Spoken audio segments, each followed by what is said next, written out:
Welcome back. I want to go check out what's going on at Grissom Academy, but before I do that, I want to scan the Exodus cluster, where we currently are. I found something. Oh, I didn't think you could find something here, but apparently you can. This is probably a fuel depot, so that's not worth doing anything with until we come back. Let's see what we found here. Zion is a hydrogen-helium gas giant even larger than Jupiter. Despite its deep gravity well and lethal radiation, it supports a small helium-3 mining industry. The reason is simple. As the only gas giant in the Utopia system, it is the only local source of fuel for Eden Prime's power stations and spaceports.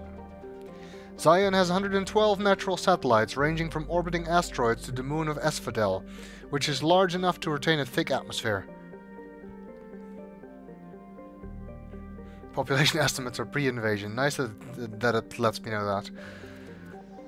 Okay, let's see what we found. Maybe something to do with that helium-3 mining operation.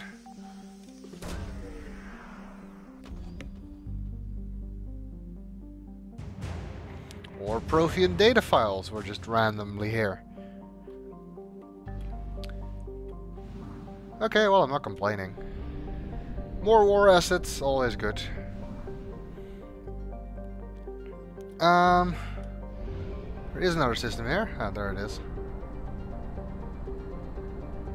Can of course tell the directions by the arrows in the actual systems, but since I left on the wrong side, I couldn't see that. Signal confirmed. Oh, 2 planet-based things here. Oh, and the Reapers are nearly coming already. Tyr. Tyr is compositionally similar to Earth. However, it lies over 4 AU from Asgard and possesses an atmosphere primarily composed of nitrogen and ethane. While a potent target for terraforming, the proximity of the shirt sleeve's habitable Terra Nova relegated Tyr to a support role. Nearly 100 corporations, human and alien, constructed teleoperated mining, refining and manufacturing facilities across the planet. The Reapers immediately targeted these, seeking to cut off the Alliance's supply of hydrogen fuel cells. This is the system where Terra Nova is. Of course, we've been in this system before. And we found the Alliance Naval Exploration Flotilla, who were apparently on this planet for some reason. Bohr. Bohr is a hydrogen-helium gas giant with over 90 moons. The light of ionized hydrogen filtering through an upper cloud deck of sodium causes its striking coloration. The source of the ionization has not yet been confirmed, but Bohr's mass, equal to 6 Jupiters, and high temperature suggests that it may be a brown dwarf, a gas giant that gained almost enough mass to ignite into a small star. The Reapers destroyed Bohr's extensive helium-3 infrastructure, although records indicates that the 6th Fleet did not give up the planet without a fight. Okay.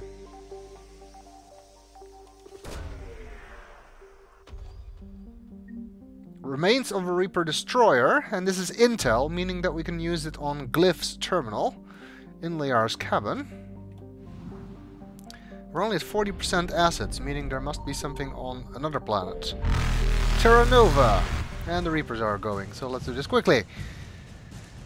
Terra Nova was one of the Class 1 colonization prospects discovered by the first wave of Alliance surveys in 2150. It was the second human extrasolar colony and the first beyond the Charon mass relay. It once boasted the highest population of any formerly endorsed Alliance colony, but in recent years threats of Batarian attack caused many to emigrate. The name Exodus cluster became all too apt. Oh, because there's an Exodus, get it? The Reapers landed on Terra Nova after a brief battle with the Alliance's 6th Fleet. Aware that it would lose, the fleet retreated in hopes of meeting with allies and retaking the planet.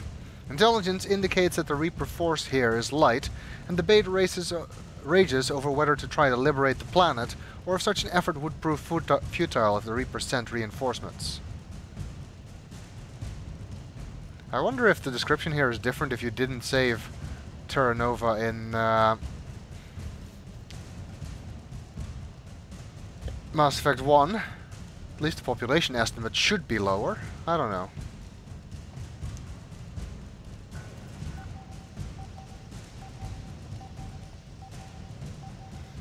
Or maybe they're using the Exodus to explain why population numbers might be the same between people dying and people leaving. I don't know, I've never read the description. With the planet destroyed. We found the Alliance cruiser Shanghai here.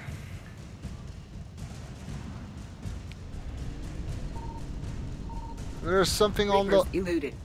last planet. Ah! Okay, that's gonna go wrong. A small terrestrial world with little to recommend it. Loki's one hemisphere is largely covered by ice and the other by craggy basaltic highlands.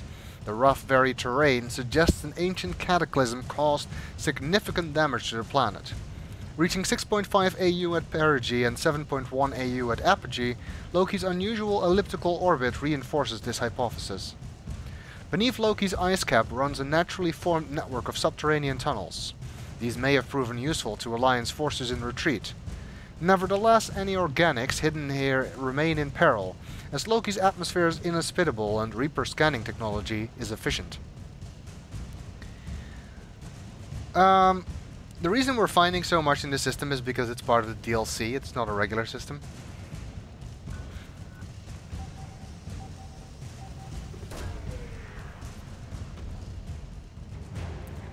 Alliance Special Ops Team Delta. Okay, well, let's see if I can get away from that Reaper. I doubt it. Because it was right on top of me. Ah, made it. Faster That was lucky. Jump successful. There's still probably a fuel station here somewhere. Evasion successful. But the question is where?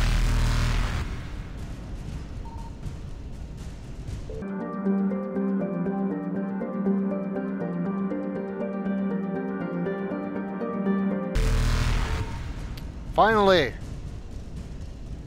Faster than light jump successful. Okay. That's again really close. 250 units of fuel. Evasion successful. You get a little bit of a speed boost when you start moving, making it easier to get away from Reapers that are really close.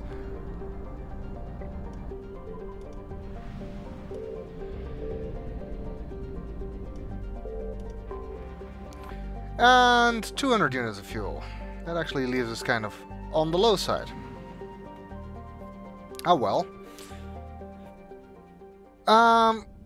Before I go to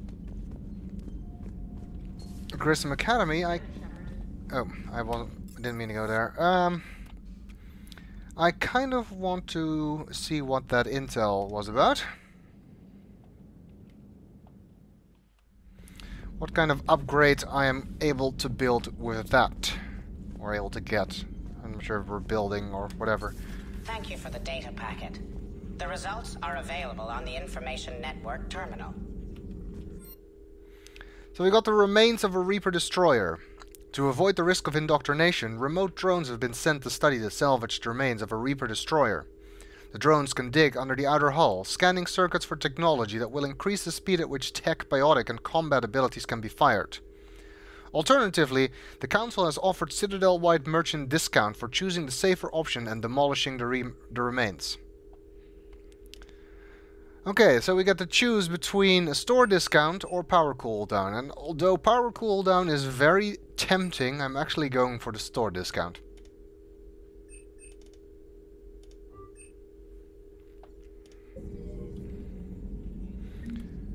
And, of course, this is only available on the... Wait, is there anything new on the other terminal? No. And since we didn't do a mission... Ready for the next mission? Liara will have nothing to say. This intel is only available as part of the DLC. So you wouldn't get this discount if you don't have the DLC. As if that's the most important part of the DLC. It's not. Now that I've got the discount, I want to do some upgrades. Yes, because the discount applies to that too. See, everything is 5% cheaper now.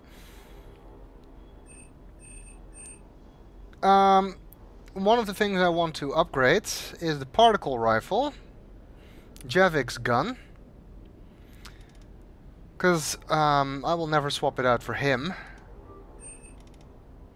He will continue using it throughout the entire game, so might as well upgrade it to level 5. And I also want to upgrade the Mantis, because it will be quite a while before we get a better sniper rifle for Garrus.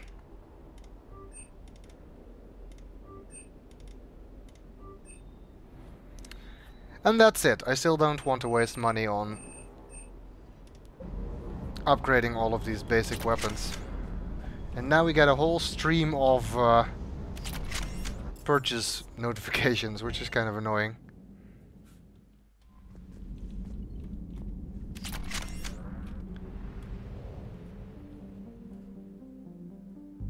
Alright, let's head over to Grissom Academy, which is down here in the Petra Nebula.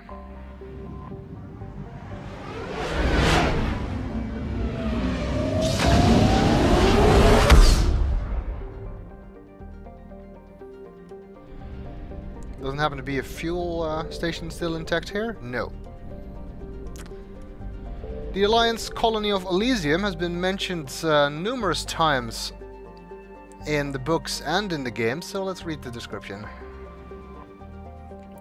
When searching for a colony to retire to, Alliance hero John Grissom said he wanted the one where the sun has the decency to set at a reasonable time. Elysium fulfilled this criteria and many more, featuring low gravity, tolerable atmospheric pressure, and a suitable climate. Humans and aliens alike flocked to the Alpine paradise early in its colonial years, and the planet remains a vibrant hub for both visitors and permanent residents. Security is a constant concern for Elysium. The planet has suffered several pirate or mercenary attacks, including the Skillian Blitz of 2176, which is where my Shepherd got its war hero reputation. Elysium's airspace is secured by mobile planetary defense cannons. Its armed starship complement is relatively light. Material and volunteers from Elysium formed part of the Alliance Second Fleet, which was stationed near Arcturus before the fleet was destroyed by the Reapers.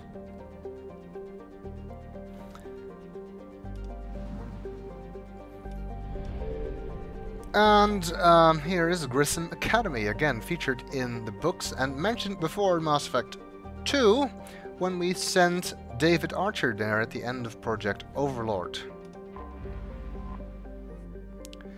The stated mission of the John Grissom Academy, commissioned in 2176, is to serve a student population demonstrating excellence and passion for math, science and the liberal arts. Its entirely human student body ranges in age from the early teens to the mid-20s. Although the fact is not heavily advertised, the institution also offers classes for students with biotic capability. The school's Ascension project seeks to train these students and integrate them into normal society. So the station is named after John Grissom, not after Gus Grissom, the real-world astronaut. John Grissom was the first person to traverse a mass relay.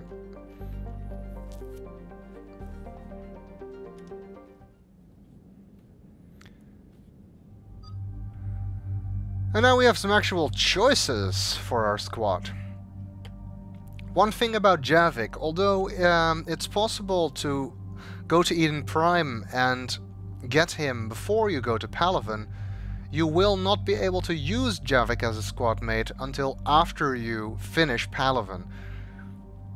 Javik will basically say he still needs to recover or something like that if you if you get him before Palaven.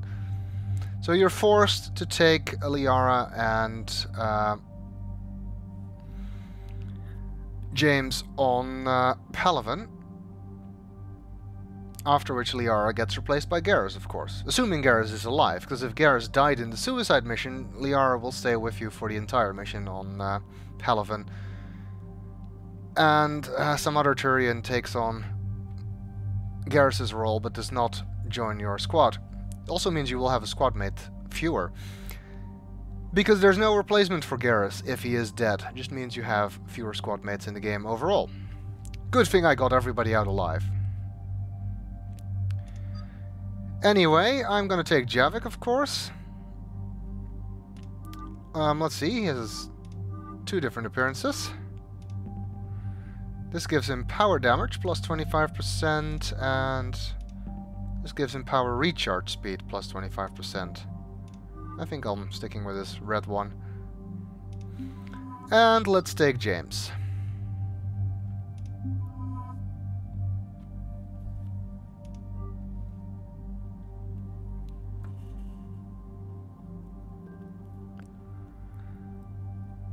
Let's see.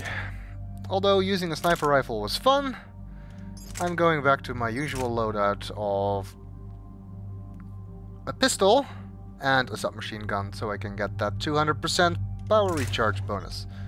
We didn't get any new upgrades, no. James, I actually kind of like giving him the particle rifle as well.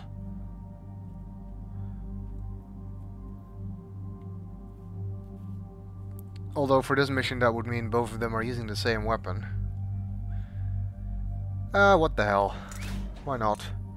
Particle rifle is a pretty nice weapon. Changes the color. Okay, we can give it a magazine upgrade. Particle rifle actually has infinite ammo if you're using it yourself. For squad mates it doesn't really make any difference because they don't have ammo to begin with.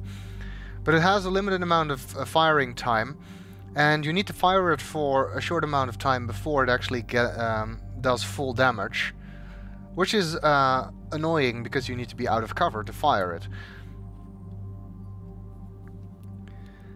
When it runs dry, you basically need to wait until it recharges, much like the cooldown mechanic in Mass Effect 1. But you never need to pick up ammo. Increasing the magazine size still helps though, because it increases the duration that you're firing at maximum damage. Because the amount of time you need to fire before you gain maximum damage remains the same. Piercing mod, I think that actually works on this, but I'm not 100% sure. It changes the light. Whatever. Piercing mod allows bullets to pierce 0.5 meter thick objects, but at 60% reduced damage. Ignores 25% of defenses on armored targets. Capacitor boosts kinetic coil generators, increasing shot penetration. Okay, that's fine. Do we have any better mods for the shotgun? No.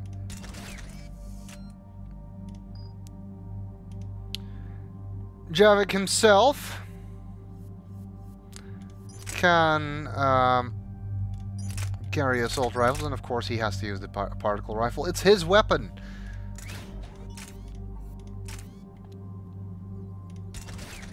And a pistol. So let's give him the upgrades on that. We don't have any other pistols to give him. Those are the only weapons he can use. 3 points. Nothing I can do with that. This blue bar indicates your progress towards the next level, so when it fills up, I will be level 38. So I'm about halfway there. And our reputation is predominantly Paragon. Because so far I don't think I've done anything Renegade. There will be some Renegade interrupts later that I might use. But overall the difference between Paragon and Renegade actions in this game is bigger than in the previous games, and therefore I'm less inclined to pick a Renegade response in most cases. Doesn't mean it won't happen, but it'll be rarer. James has 6 points, so we can upgrade one thing for him. How about the frag grenade? We can get impact radius or damage. I think we'll go with damage. Javik, we have to do him from scratch, of course. He is biotic. I guess he's a biotic combat combination specialist because he can use an assault rifle, but he doesn't really have any combat powers unless you counter grenades. He has Dark Channel, plague an opponent with a persistent, damaging biotic field. Effect transfers to a second target if the first is killed. Effect's length depends on Dark Channel's duration. Only one field may be active at a time. And can also be used to set off biotic explosions, or to prime them actually. I don't think it sets them off, but it primes them. And then if you throw or pull or something like that. I'm not entirely sure. I know it can be used to create the biotic explosions, but I'm not entirely sure how. Doesn't matter. Can only affect one target at a time, but once it dies, it'll automatically transfer, which is kind of interesting. And it lasts 30 seconds, which is quite long. Recharge speeds, damage, power duration, or damage. I think damage is probably more useful. Lift grenade. Lob this grenade into a group of enemies to send them flying. Deal high damage. These are quite useful. We have increased grenade capacity and damage, and then we can choose impact radius or damage. For these I'll go with impact radius. Pull. Yank an opponent helplessly off the ground. Pull is not that useful. It doesn't work on shielded or armored or barriered opponents. But it can be useful as a way to deal with Guardians, because it will cause them to drop their shield. Recharge speeds and duration. I'm gonna leave it on this for now. Slam! Deal massive damage with a biotic body slam. This is a power that Miranda had in the Mass Effect 2. And is still equally useful, so let's get some points there. Increase recharge speeds, increase force, impact radius, or force. Let's go with force. Okay, and his passive ability to boost biotic and offensive abilities. Increase health and shield and power damage. And the same, and we can do that one more time. Choose between health and shield and power damage. I don't like it when they die very often, so I usually just go with health and shields. Okay, I guess that'll do. And if it doesn't, we can always reset their powers as well. Not that I'm planning to, but it's possible.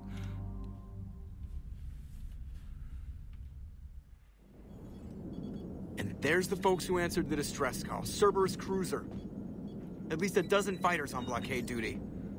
Not too many for us in a straight-up fight. They must want this place bad. Receiving incoming transmission. Let's hear it. SSV Normandy. This is Kaylee Sanders, Director of Grissom Academy. We need immediate assistance. Cerberus is attacking the facility. They're after my students. This is Commander Shepard. We're blocked on a direct approach. I know. They've taken control of our docking base. Any alternatives? There's an auxiliary cargo port I could probably open. All right. We'll come in by shuttle and get your students out of there. Joker, can you give me a diversion?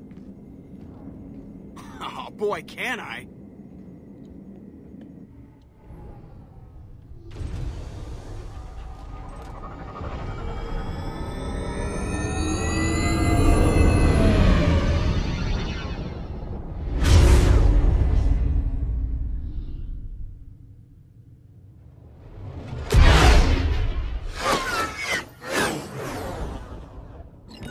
Come and get me!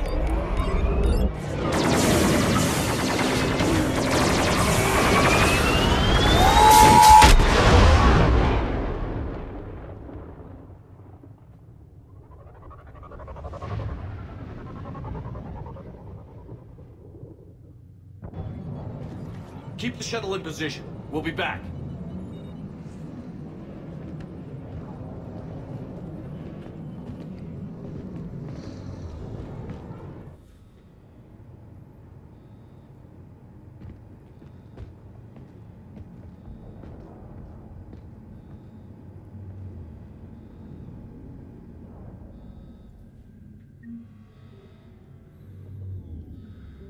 Okay, so we're evacuating Grissom Academy, which is under attack by Cerberus.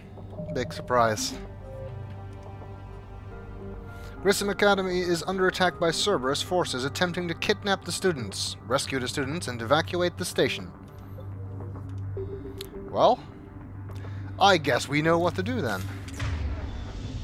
The first thing I want to do is get my ammo power set up. Commander, I'm locked in a server room around the corner. Cerberus troops are trying to get in. Kaylee Sanders, character from the books, makes her first appearance in the actual games. Let's see if we can help her. And I think we've been spotted. Well, let's use... let's demonstrate a lift grenade. Those are fun.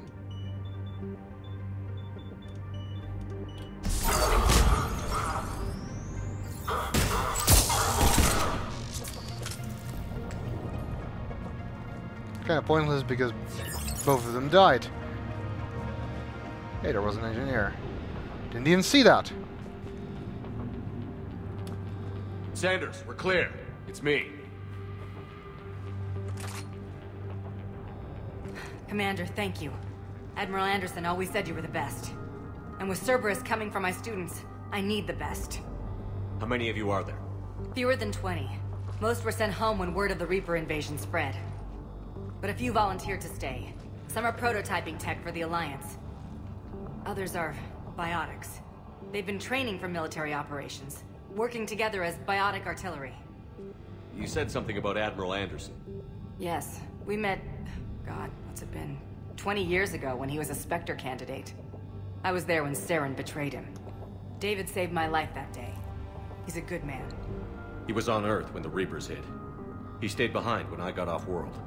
I hadn't heard. We've been cut off from most news. He's alive? Alive and fighting. He's currently leading the resistance movement. Good. If we get out of here... Well, just tell him to stay alive. She was referring to the events of the first Mass Effect novel, where Kaylee met Admiral Anderson. Not an admiral back then, of course. And they nearly became romantically involved. A few months knocking over practice dummies can't prepare your students for war. Agreed, but the Alliance needs every resource it can get. And our students are unique resources. They wanted to help. How could we say no with the entire galaxy falling apart? Hang on. I've been trying to get communications working. This is Froberg. There are students trapped in Orion Hall. Cerberus has us boxed in. They're closing fast. Damn it. Orion Hall? Back out the door and down the hallway. I can get the door open. I'll bring them back here and we'll make a run for the shuttle. Thank you, Commander. I'll stay put. With luck, I can regain control of some of our systems.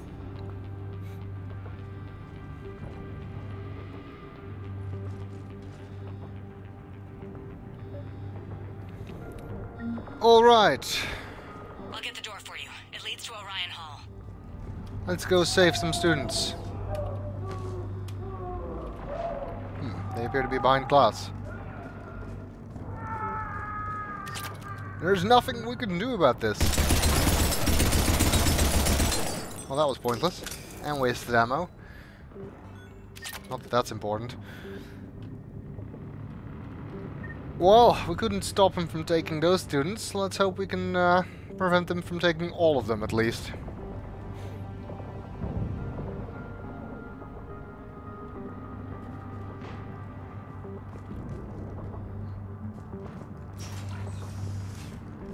Attention all students. Cerberus troops have taken control of this station. We have no desire to hurt you. Surrender and you will not be harmed. Resist and we can't guarantee your safety. Why do I not trust that? Also, remember this voice. Ooh, there's an upgrade there.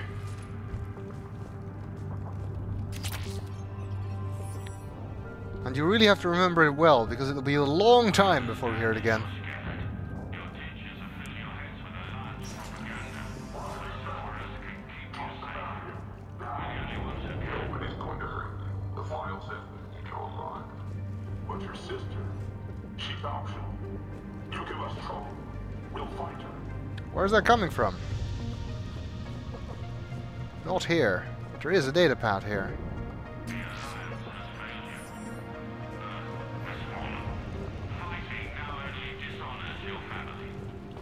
Yeah, right. There they are.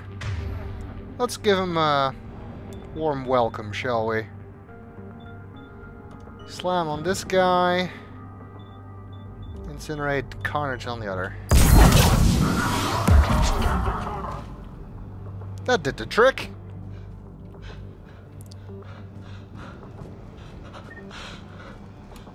There may be more nearby. Play dead until it's safe, then get to Kaylee Sanders in security. Okay, but my sister Sean is out here somewhere too. And we need you if our work is to succeed. Okay, we'll keep an eye out for his sister, I suppose. Assuming Cerberus haven't already taken her. Just picked up a grenade, because I used one of the lift grenades. And an SMG heatsink upgrade.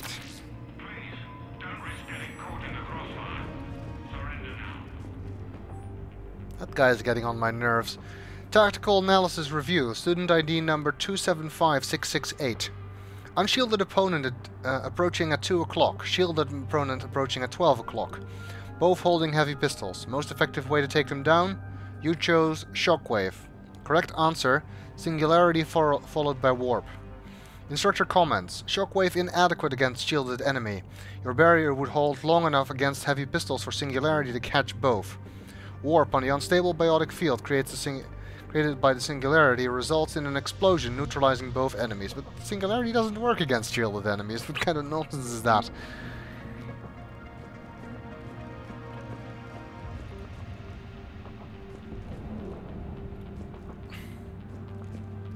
Anything else here? Doesn't look like it. Oh wait, there is a personal log. Instructor's log. The kids are getting better at this shit, but I'm worried. I don't think we've got enough time to pull this off, and there's no way they could really survive out there without way more training, not without any field experience at all. Doing my best to get them ready. Didn't think I'd ever care this much, but I won't let anyone hurt them. They're my kids. Mine! Okay, that sounds like kind of intense for an instructor.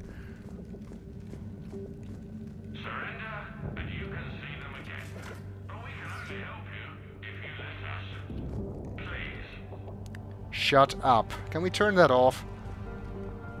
It's getting more annoying than Harbinger.